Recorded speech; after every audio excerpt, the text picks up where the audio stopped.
Hello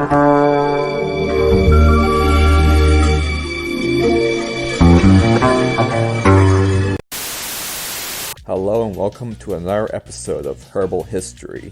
In this episode we'll cover the history of aspirin, from its plant form to its current medicinal form.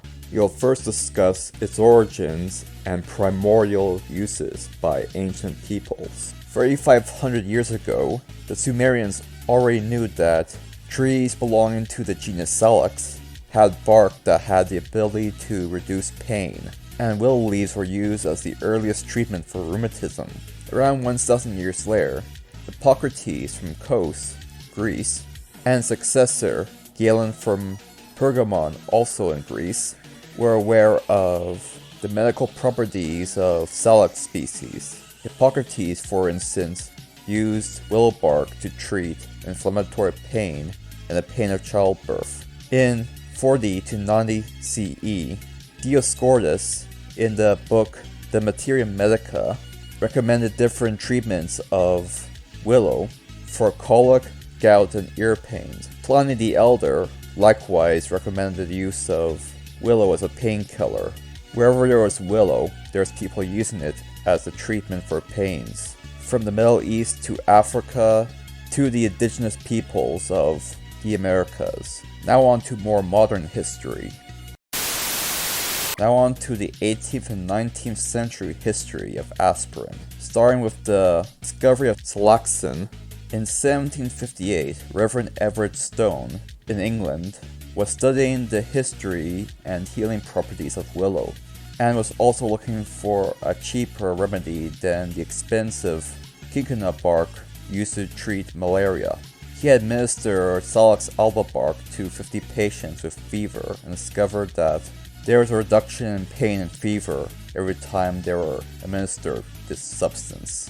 This study was later presented to the Royal Society of London in 1763, and he became the first person to do a study on the effectiveness of willow bark with scientific rigor.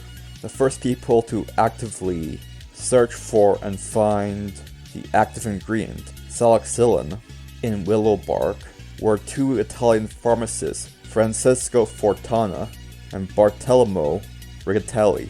Mr. Fortuna actually coined the term Salaxin, and this name was adopted by others. These attempts were repeated independently by different pharmacists from different countries, but Salaxin remained the main name used to describe this extract. Later on in the mid-1800s, Raphael Pyrrha, a chemist in the 19th century from Italy, was the first to extract salicylic acid from Salaxin. He did this by breaking down Salaxin into a glucose molecule and a salicylic alcohol. He then oxidized the alcohol chemical that was made, creating salicylic acid. He was likewise the first to draw the chemical formula of this compound. His pupil later on experimented with this chemical, usually on himself to see if there's any side effects. He found that there was what we call tendinitis if you overdose on this chemical. In later years, he came up with different methods to synthesize salicylic acid to produce a better tolerated and less expensive compound. In 1853, a French chemist named Charles Gerhardt created a reaction between sodium salicylate with acyl chloride. He wound up creating an impure and imperfect version of aspirin without knowing it. Since this chemical was incomplete, and the process to make this chemical was cumbersome, it was a dead end for this field of study for the time being. Later on, Hermann Kolb in Germany, a professor of chemistry at Marburg University, developed a new way to make salicylic acid by taking sodium phenoxide and heating it under pressure at 125 degrees Celsius with carbon dioxide, and then mixed it with sulfuric acid to create a synthetic salicylic acid. This reaction was used by his pupil, Friedrich von Hayden, to mass produce a medicine of similar quality to willow extract, and at a price 10 times lower than the willow extract as well. Now on to the creation of aspirin itself, and some of the further studies that happened afterwards.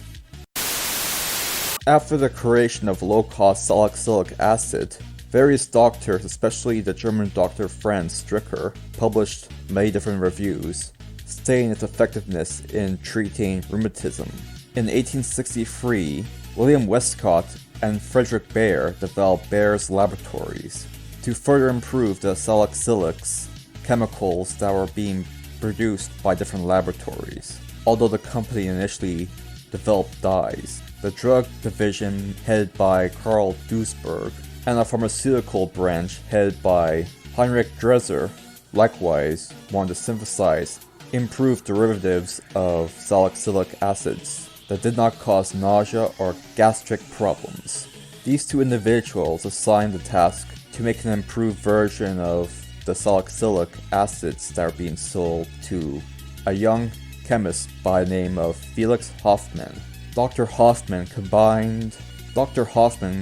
reacted salicylic acid with acetic hydride to create acetylsalicylic acid in its purest form with a relatively simple and reliable method.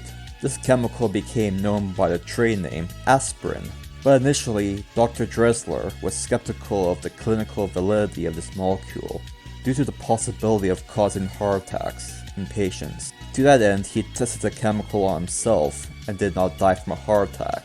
In 1899, Dressler published the first essay on the medical properties of aspirin, but did not mention the names of anybody who actually worked on it, and as such gained all the economic benefits of the discovery of that molecule. Dick move, Dr. Dressler, Dick move. The drug was initially marketed in a powder form, but later made in a pill form in 1904. This became the first industrial drug available in a tablet form worldwide, with immediate commercial success that still lasts to this day. In 1969, Dr. John Vane and Dr. Priscilla Piper repeated studies by various researchers prior to that trying to figure out the mode of action of aspirin. They discovered that much of the pain that we receive from inflammation is caused by a chemical called prostaglandin, which is blocked by aspirin during the pain relief. Now on to the current uses of aspirin and how these new effects were discovered. In the 1960s and 1970s, researchers became more and more interested in the mechanisms of thrombosis and what drugs can cause the amount of platelets to change in the bloodstream.